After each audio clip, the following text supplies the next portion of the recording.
pas non plus. La morale de l'info, Raphaël Antoven. Bonjour Raphaël. Bonjour Thomas. Eh bien madame, les chiffres mentent. Voilà comment Marine Le Pen a répondu à Anne-Claire Coudray et à Gilles Boulot, qui lui faisaient observer sur TF1 lors de l'émission Élysée 2017 que les prix n'avaient pas explosé, contrairement à ce qu'elle dit au moment du passage à l'euro en 2002. Oui, les chiffres mentent. Cette phrase est sublime. On peut imaginer d'ailleurs, elle, présidente, ce que Marine Le Pen dirait des chiffres du chômage ou de la croissance si, comme ceux de l'inflation, ils avaient le tort de n'être pas conformes à son diagnostic. Peut-être même que si d'aventure elle n'obtient pas 50% des voix le 7 mai, elle déclarera que ces chiffres-là aussi sont mensongers.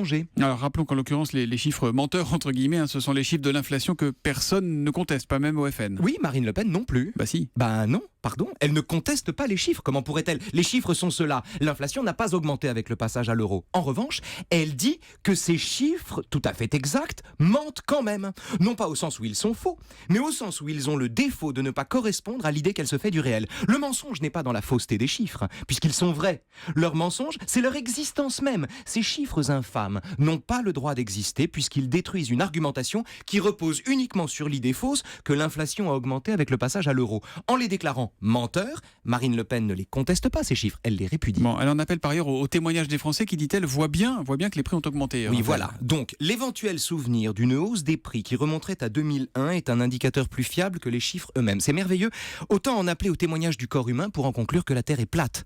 En fait, il n'y a que la littérature, je crois, qui fournisse un exemple comparable à ce déni fou qui consiste à décréter le mensonge de ce qu'on ne peut pas nier. Et c'est là que vous nous amenez Proust, la recherche du temps perdu. Thomas, vous lisez dans les pensées. Mais oui. Non, je lis ce que vous écrivez sur Dans la le feuille. côté de Guermantes, c'est vrai aussi. Dans le côté de ce sont mes pensées. Dans le côté de Guermantes, le cousin du duc de Guermantes, Amanien d'Osmont, est un jour sur le point de mourir. Ce qui embête beaucoup le duc de Guermantes, non parce qu'il est attaché à son parent, mais parce que l'annonce de cette mort aurait pour effet de le priver d'un bal costumé où il se réjouit de se rendre. Autrement dit, Amanien peut mourir quand il le souhaite, mais pas ce soir, ou alors discrètement.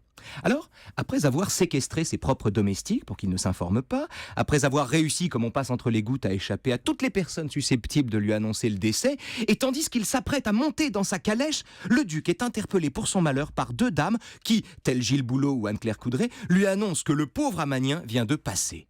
Alors, telle Marine Le Pen devant des chiffres qui lui déplaisent, le duc de Guermantes, pour qui la réalité n'est recevable que quand elle lui convient, a cette réplique extraordinaire: « Il est mort? Mais non, on exagère !» Et la morale de l'info. La réalité se moque de nos préférences. Ouais, faites attention quand vous dites telles deux dames comme Anne-Claire Coudray et Gilles Boulot. Vous avez raison.